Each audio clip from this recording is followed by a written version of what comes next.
Well, if you are working as a landscape designer in the USA, rather than start with a complex design like the one you see here, we'd say when you just start with GCAD+, pick one of the templates, and this Lesson 1 Aspen Stone I think is a good one, and that will throw you into this environment here.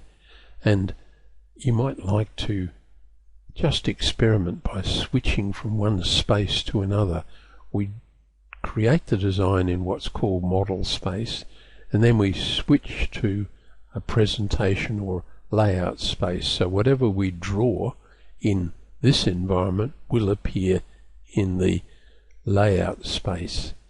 And to give you an illustration of the power of the software, let's just pick the individual lines. Everything's full size, so let me just escape from there. And if you look here, this is 23 feet long. So we work in decimal feet. And what I'm going to do now is just illustrate one thing you might like to practice and play with. What I'm doing now is selecting all of the elements that make up the dwelling footprint, and I'm going to right click and join them. Then I'm going to go to modify and to the offset tool. I'm going to pick that footprint of the house, and let's imagine that you wanted to have some paving around the house, maybe some sort of path, and I'll right click and pick distance, and let's say you had a 3 feet path all the way around, and there we are. Now let's get into some landscape design, and to do that just practice by going Plant Library, Plants and Standard. You can scroll up and down through a series of pre-drawn ones. Let's pick number 2. We'll open it up and we'll insert it into the drawing, and there it is. We can pick it by left clicking, then we can right click and pick copy, or we can pick copy in a number of other ways.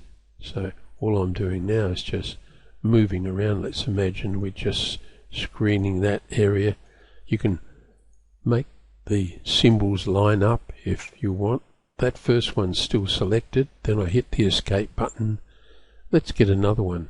So Library, Plants, Standard, and we'll see if we can find something that might represent some sort of small tree or large shrub. We insert that one into the drawing, and let's pop it here. Everything's full size, so if I say, well, what's the canopy diameter here? It's about 2.5 feet, whereas that one is a little larger, about 3 feet.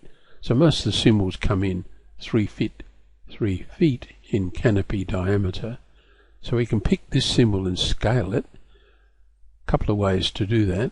We could type an X and Y value of, let's say, 3 times 3 would be about a 12-foot canopy diameter symbol.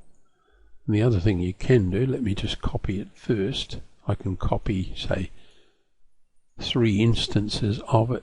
Then I can rotate those, right click and scale. Can you see lots of drafting work is done by the left and right mouse button. Now we've been designing. Let's see what we see in our drawing sheet. Whatever we put into that design space appears in this layout space.